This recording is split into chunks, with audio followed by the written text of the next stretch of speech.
Good morning.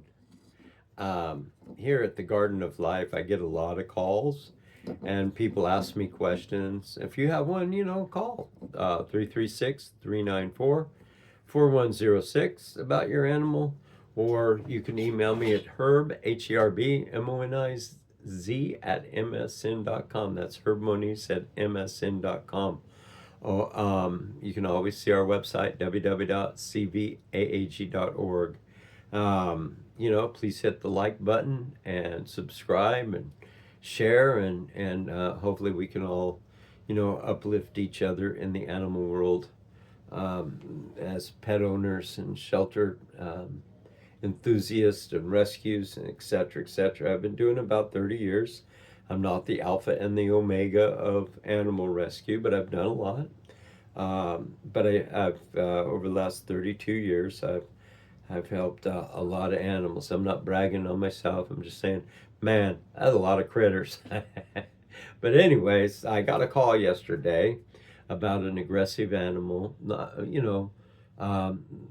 nipped at a kid. No blood, no cops were called. Everybody was worried. The wonderful lady, nice lady, had this beautiful dog for about 7 years, and or 7 years, and he's really doesn't want any strangers to come around, which is good. Uh, but the door was open, and he got out, and the kids were coming over. She has children, and everything, and didn't work out too good for her, for the dog, and it nipped the kid. But like I said, they were good neighbors, good friends, known the dog, but he was just like, all the chaos and confusion was very upsetting to the dog. So, in a no-kill place, the thing of it is, if we adopt out a knowingly bitten dog that bites, then we could be financially liable and endangering the public. As a state licensed animal sanctuary, we can't do that. It'd have to be quarantined, et cetera, et cetera.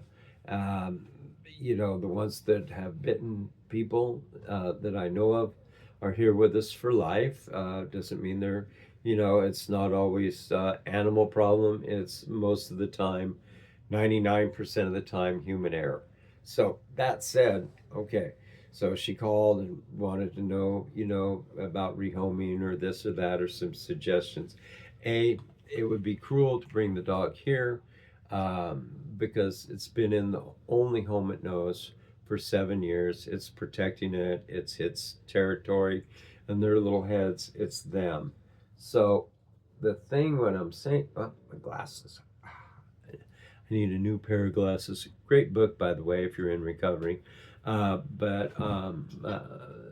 I'm saying is that okay? Here's the from 30,000 feet. The dog's been in the home for 7 years, coming to a place where there's other dogs and lots of stuff going on would just be cruel. So what do? We make sure that the door's latched and the dog can't get out. B, there's a safe place for the animal. If you're a pet owner, um, every place needs a safe place when people come over or something's going on. Um, our kennels, or they have a concrete foundation around curb, where the chain link goes into. They have mister systems. The ones that can climb over, escapers, we have a nice barn. They're crate trained. In fact, they're out walking them now. But the thing of it is, you know, um, fear causes a lot of stuff to happen that's not good for the animals, or um, decisions that won't be good for everyone, including the animal, is usually the one that's affected the most. So my suggestion and my answer was A, training. Once again, Rin Tin Tin wasn't Rin Tin Tin. And B, get one of those 10 by 12s, plenty of shade, plenty of water. Just don't stuff it out there. When people come over, walk it out, make it a happy time, not, to the gallows poles, and or keep it on a leash and socialize it when people come in. and have them sit down so people aren't intimidating. That height issue and a small dog down here, that's looking up at a giant. Don't want that. So have people come down and slowly introduce them to them. Give them a cookie to give the dog or a treat or something like that. If that doesn't work, then a 10 by 12 place in the shade with plenty of water, and to put it out while company's there, and bring it back in. Fenced yard, 6 foot is always great. Things like that. But a lot of people are afraid. Say the dog goes after. It's been doing that for 7 years, and this was the last straw. Then we get the call.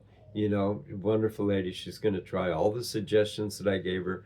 Training an area to keep the dog safe. Double check the latches.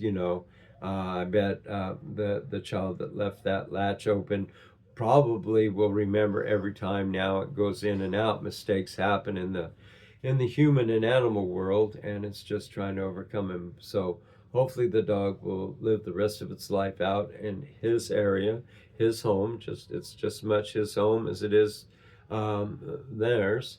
And so love it. Compassion, patience, CPR, patience, and repetition. Have the people come in and sit down, introduce them to them, and make sure that your area is secure. We have an electric fence. We latch the gates. We make sure we have clips because they're smart to lift the little latch up on one of the deals, and they can go running out. Scooby Dooby Doo, never Scooby Dooby Don't does that. He can latch it to go out and latch it to go in. So you got to be real careful with the latches. Even a horse on the ranch used to do that. I'd forget the latch, and I'd hear flippity behind me after I got through cleaning the stall, going to the next one, and those little hooves would be burning rubber. I was like, Wally come out, little ex-jockey, yell at me. And every once in a while I'd forget, but just love your animals. You've had them for 7 years, and she's going to do it. And just sometimes people just need somebody to talk to, whether I have the right answers or not. That happened the other day. I was mostly there for consoling, but you can call 336-394-4106. It's my office phone, or email me at herbmoniz@msn.com and ask me any question about animal care, large and small. I'll try and get the right answers for you. I'm off to help the animals. Love for all.